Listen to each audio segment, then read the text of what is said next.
In this video, I'm going to be talking to you about project tables. A project can be made up of lots of different tasks that can be represented by different codes, for example, A, B, C, D, and E. We can write those in a project table.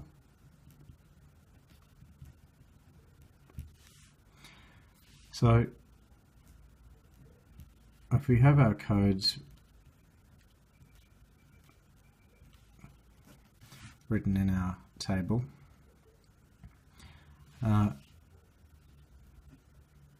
we can then allocate tasks to those codes. For example, the task might be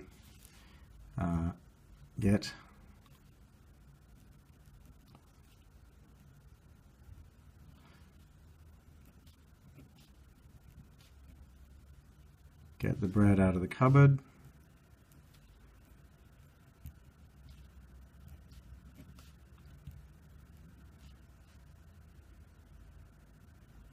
get the butter out of the fridge,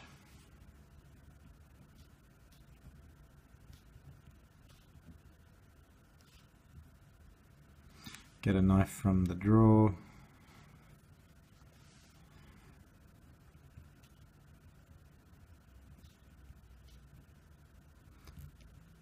put bread in toaster,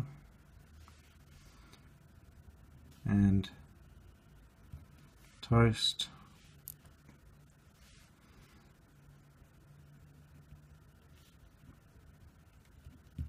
and then butter toast. So each of these tasks represents an activity that we would need to complete in our project of making buttered toast. We can also describe the time that each of these activities might take.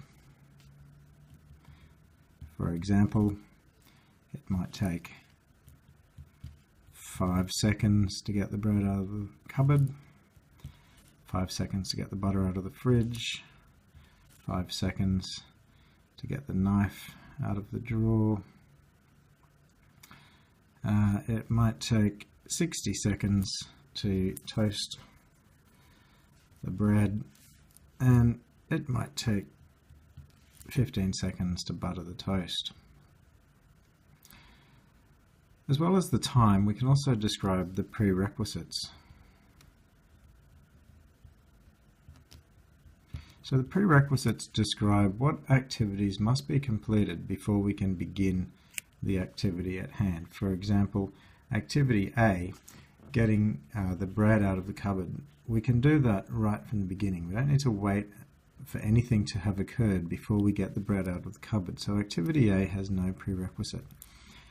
Similarly, activity B has no prerequisite. We can get the butter out of the fridge right from the beginning. Similarly, activity C, no prerequisite. Activity D, put bread in toaster. So before we can start activity D, we need to have completed activity A, get bread out of the cupboard.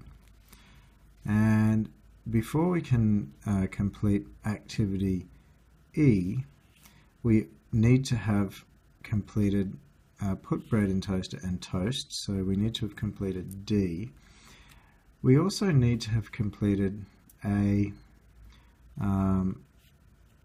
we need to have the butter out of the fridge and a knife out of the fridge, so we need to have completed activity B and activity C as well. So this represents, this information is what would be contained in a activity table.